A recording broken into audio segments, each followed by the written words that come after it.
I could have the Costa Rica team to come on up here. All right, for me, please. So go ahead and sit in the chairs, sit on the stage. There's a few. You can stand in the back. There's got some mics on there. I'm going to pass out one thing.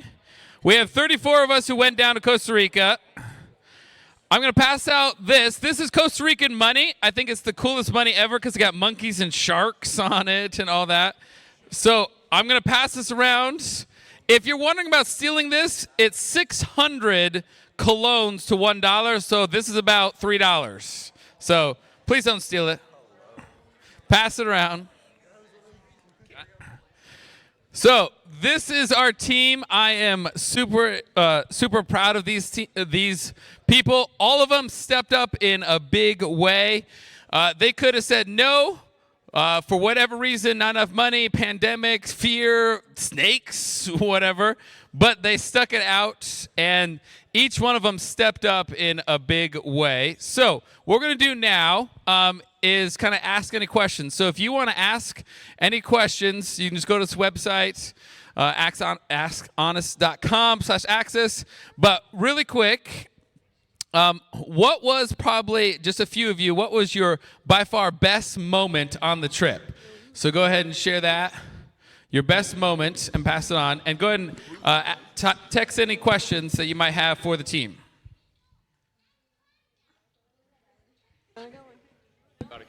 Okay, so my favorite moment was we had like meetings at the end of every night where we'd like talk about things, and we had some really great like worship time. That was probably some of my favorite moments, was the worship with everybody. Yeah, that means. Hello? Go ahead.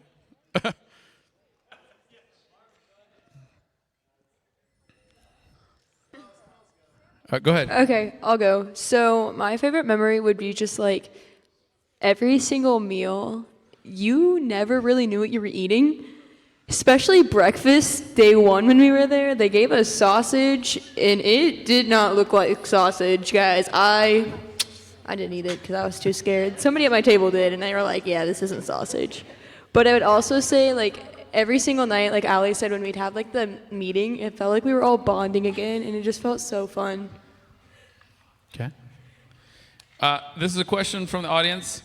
Raise your hand if you missed your mommy. Okay, there you go. Let's be honest. It's fine. This is actually, I think Eli has to tell this story. So Eli, grab a mic. They're asking, what is the deal with the snake? What's the story of the snake? Oh, well, where's Kenny at? So me and Kenny slept in this little room that the doors are that big of a crack underneath it. The first night we walk in, there's a lizard and a cockroach. And so we found out about the snake. They had like firefighters come to get it. And the snake, they said, that bites you, you have like 20 minutes to survive. And so I grabbed my suitcase and my bed and I went upstairs to get away from that snake. I am not a fan of snakes. So yeah. He dead sprinted, guys, Yeah. literally. But it's a 5-foot viper. That's the female, and then a 3-foot male viper, and they are one of the deadliest snakes on that. Yeah, so it was also mating season, so it was interesting. We were thinking more snakes were coming. Okay, so what was your scariest part, if it's not snakes, what was your scariest moment? Is it? Awesome. Oh, when the bat went in our room. We were all scared. A live we went bat. in there, and then Kyle went in there. That he tried to catch the bat, which says sheets. That's. I tried to help you catch the bat. Kyle is a drama queen. Like 100%. He hit the bat with. You have to scream when you're catching a bat. It's a bunch of guys, and they're running out of the room. Okay, I got one. So Emma Edwards is not here right now. But the most scariest moment is I was walking into my bed. I was having a hard day the day. Like, I was like, okay, I need a nap today. So I walk in, I'm ready to go take a nap. And there's ants all over my bed, guys. And I hate any type of insect. So, like, just to see ants in my bed, I was freaking out. And Emma just grabs the Raid and just douses my entire bed. And they're like, yeah, you can't sleep on that thing till that thing's dry. And I'm like, No, that was Emma. I was like shaking out my bed because I was like, I know I don't do ants. And like Emma's. Okay, I didn't douse the sheets, but I doused the back of it because. Okay, but you're the one that found a cockroach in your bed, so. All right, we're moving on. There was tons of animals down there. We saw monkeys and iguanas and all kinds of lizards we couldn't really name, and centipedes. Allie, you are holding a centipede? Yes, I held one. All right. So yeah, that was just one part of the trip. Here's another question. What was probably your biggest breakthrough moment, that aha moment? Did anyone have that, wow, God taught me this?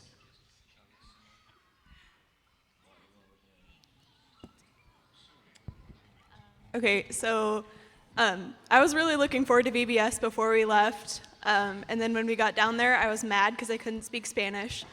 And I wanted to talk to the kids, and I couldn't. But on the last day, we had bubbles for the little girls. And I got my hands all soapy, and I was catching the bubbles. And this one girl in particular thought it was the funniest thing ever. And so I kept catching the bubbles. She kept blowing them on me. And then I started chasing her around. And it was just a really fun moment. So, yeah. So when we were doing worship down there, I don't know whose idea this was, but when we were doing worship, we'd switch from English to Spanish, every 30 seconds. I thought that was pretty cool. So after that, one of the youth group girls from Costa Rica, she was talking how she compared it to all of us singing with one voice in heaven. And I don't know, it was just really interesting to me because I don't know, because we barely knew them, but we just connected with them on a whole nother level, you know? Yeah. Anyone else? Big moment? So I'm with Kaylin on the whole Spanish part. So for VBS, we split into 2 teams. And Ellie, being as great as she is, who literally stepped up and did everything for us. I was group 2, and it was Gally and I were group 2. And I was super hesitant on the Spanish words. I was like, oh, okay, we can do this, Gally. We got this. Literally, I don't even think the kids noticed. I said half the words, probably how you shouldn't even say it, and they still went on with it because they just knew the words, and I was like, okay, this is great.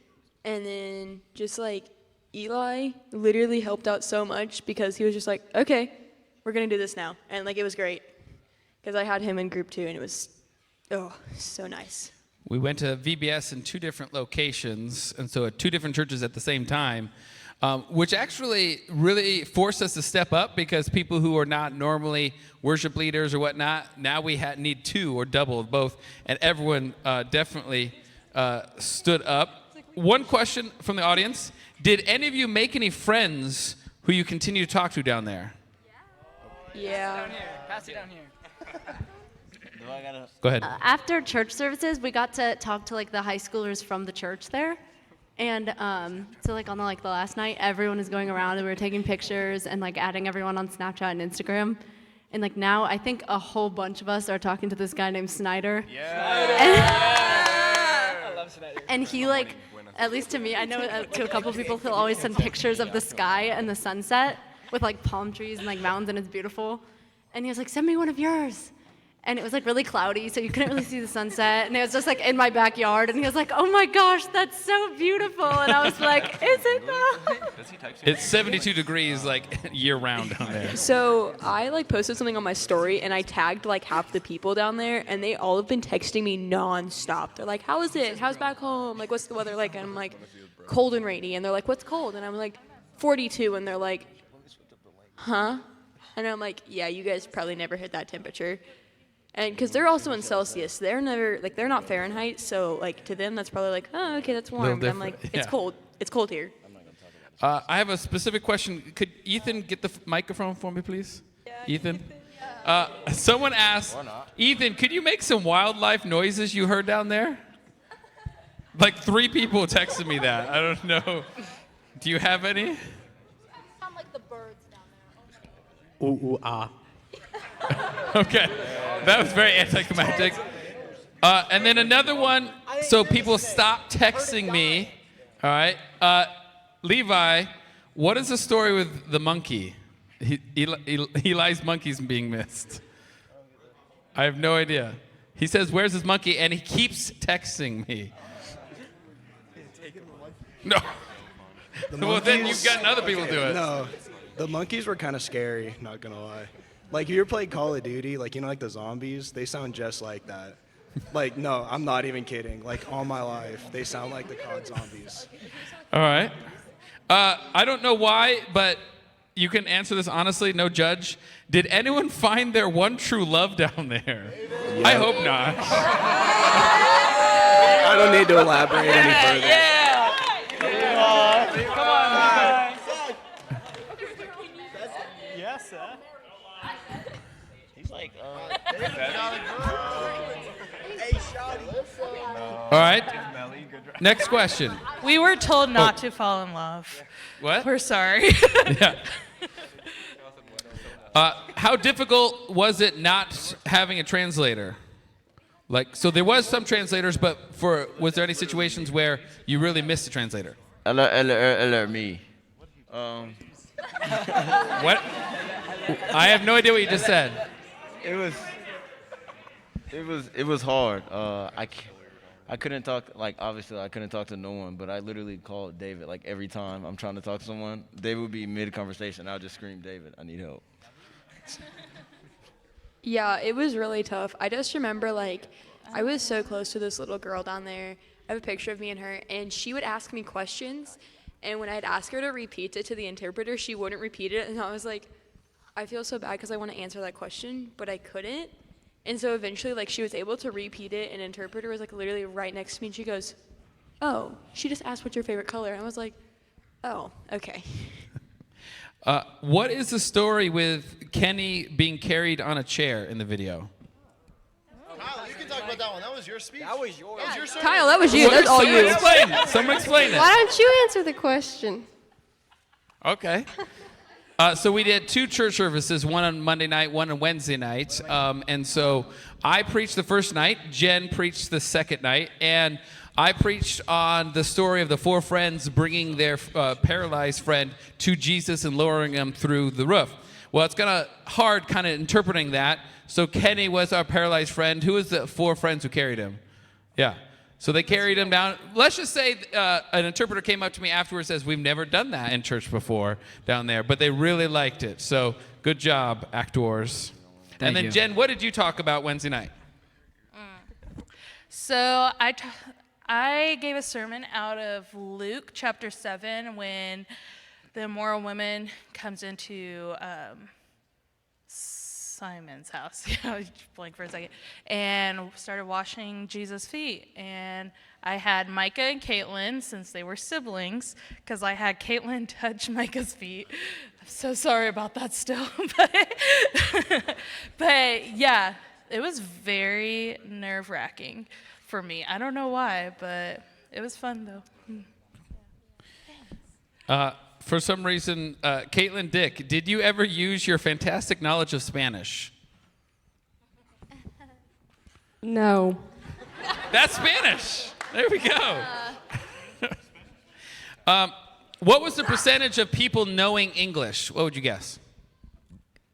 5% max. Not even, yeah, maybe 1, maybe not even like 1%, like maybe 0.5. Wait, okay, so like Go ahead. a lot of the high schoolers spoke English, or like at least some, like enough to like talk to us. And then it was like more like the older people and the adults and like the really little kids that didn't know any. So like we could talk with the youth group, but not necessarily like the little kids. What is food distribution? What is that? Who hasn't talked yet?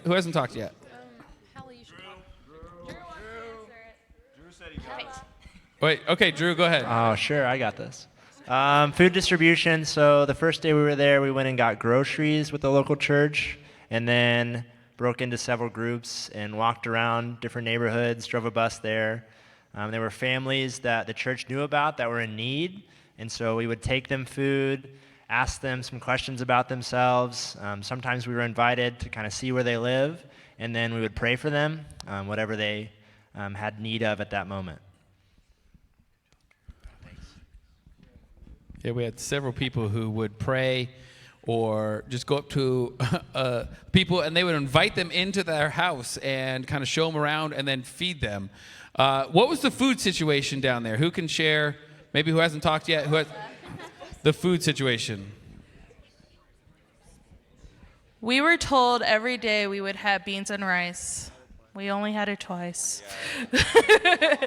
But, you know, the food was really good, actually. You gotta talk about the diarrhea water. No. I'm not talking about that.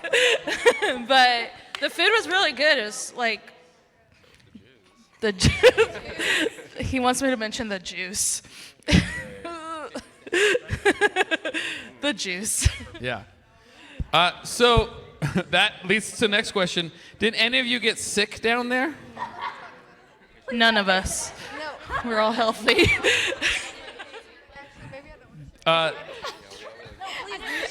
Okay, David, they want you to answer. Did you get sick down there? What's the question? Did you get sick? Yes, very sick. So did Jen. Ella, answer. Explain it. Yeah. So, go ahead. I would like to add, I'm thinking I'm like one of like the few people who actually didn't get sick. I just got more of like overheated more than anything, but like I didn't drink the juice, so like I feel bad for all of you who did drink the juice because I didn't. They didn't use the filtered water they were supposed to use, and they used the unfiltered water. So when you're in a third world country, you're supposed to be drinking bottled water this entire time. And Personally, I was just sick the whole week. I lost like 5 pounds. Because we retweet. It was rough. It was rough. it was actually really good food, but you're supposed to have filtered water. So when you go to a store and you get iced coffee, where does the ice come from? Not from filtered. So people drank some iced coffees. We people didn't drank think snow that far cones. Raise into your hand it. if you bought a snow cone. Raise your hand if you bought a snow cone.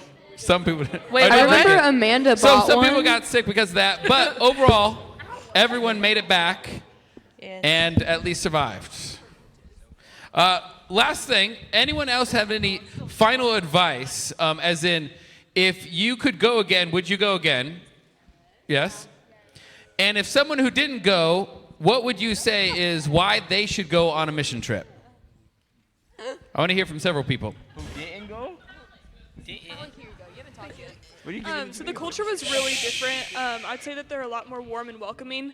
I noticed that when we went to houses that looked like they were barely standing, like we'd ask to pray for the people, and we'd ask if they had any prayer requests, and oftentimes they would ask for us to pray for other people. Like they wouldn't even ask for things for themselves. And I think that is really eye-opening, at least for me, to see that these people care a lot about other people, and they were always giving and sharing. So you should go. Other people.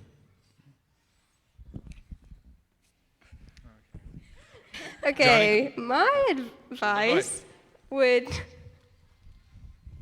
Go ahead. would not to unplug Jen's air mattress. That's it.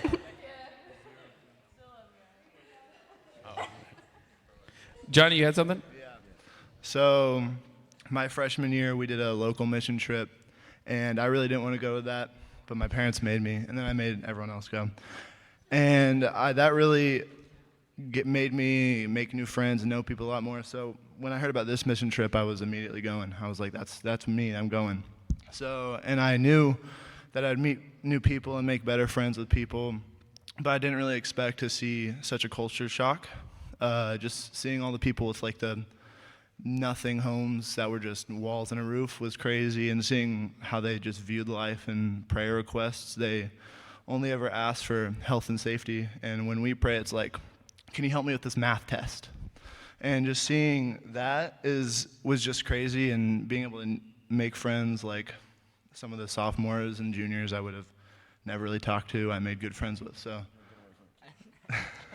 So just experiencing that is something that I think is important for everyone. And just meeting new people, making friends was just something I would have never experienced.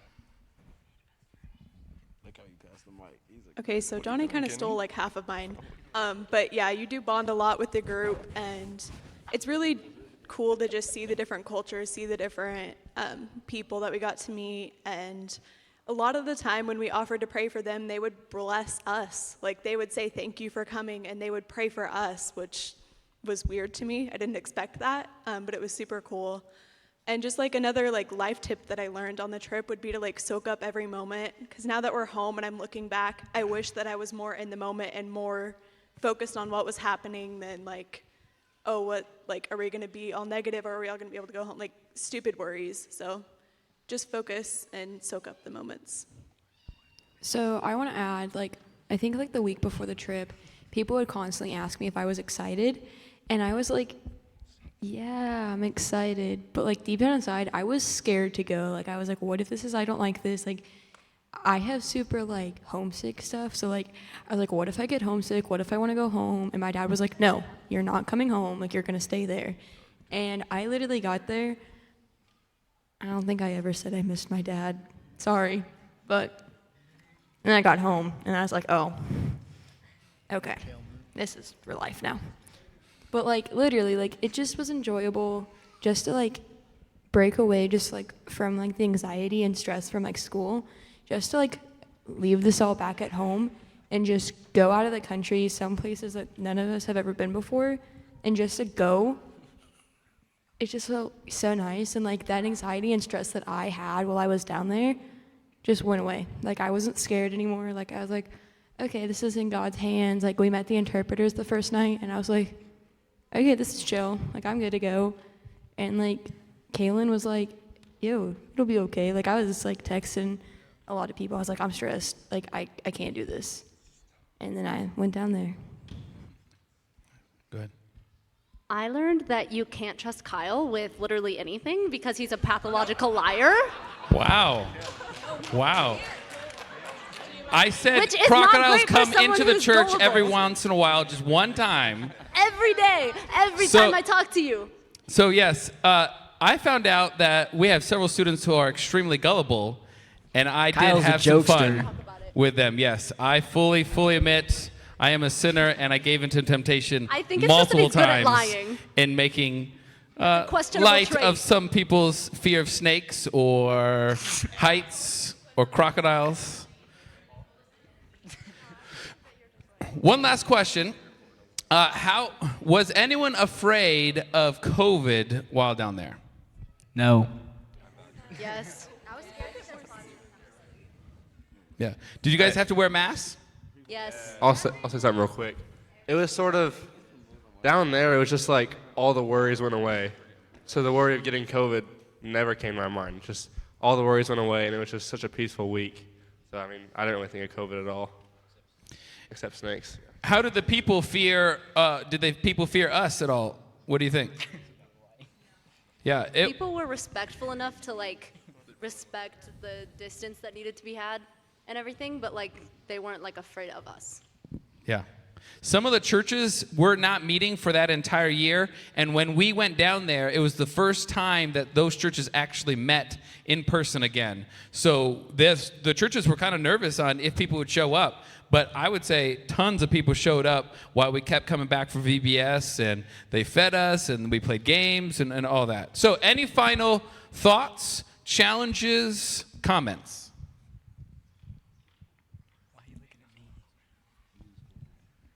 I would like to say, as a group, we got really close to a lot of people down there, and I think all of us got touched when we were all together at that when we were with the youth group and just hanging out. And the one girl said that we're all going to meet again in heaven, and I thought that was just something that hit us all so hard because we got so close in such of a short time, and that we'll all see each other again at some point in heaven, even though it might be a while, it might be close, who knows, but we'll all see each other in heaven again. So I want to challenge you guys, if an opportunity to ever go on a missions trip again ever happens, like, just go. Don't, like, okay, well, like, put thought into it, but, like, literally, it's, like, the best thing you can ever do. And, like, I was so glad, like, the opportunity, like, when I first heard about it, I was like, yeah, let's do this. Like, I want to go. And then it kept getting postponed, and I was just like, okay. And then we finally got to go, and it was just, like, the best week of my life. And I just want to thank Kyle for that week because, like, Literally, he was never a Debbie Downer about having to postpone it. He was like, hey guys, it's postponed. Hey guys, we're not going. But he still acted positive about it. Good. I just want to say that like I didn't know any of you guys. Like, well, I knew some of you guys, but like 90% of you guys I just didn't know before the trip, and like now like I know all of you really well. And it's like I talk to you guys like I've known you guys for years. Like I don't know. Yeah, I do. Yeah, I do. But yeah. Yep. Mhm. Go ahead. So one more thing from me. We got to do worship down there with the local church for these services that they preached at, and probably one of the best moments for me was there was one night where me and Naomi were singing, and we were also singing with one of the translators down there named Suri, who everyone loves. And then we also got to play with 2 people from the local church, Jafet and Etzem, the youth pastor. And it was really cool because 2 of them didn't speak English, one of them we didn't really know before, and it was really cool that we could all still worship together. And I think that was really cool for me. Yeah, go ahead. Yeah, I'm so sorry. So like, if you want to go on a mission trip, but like you're like don't want to because you don't think that you like know the people well enough or something, that does not matter at all because you'll get so close. Like I barely knew a lot of the people, and then by the end of the week, like Hallie was like calming me down from like a panic attack, and like now I love all of them. So don't let that hold you back. So right now, what we're going to do is we're going to end with worship, and we're going to have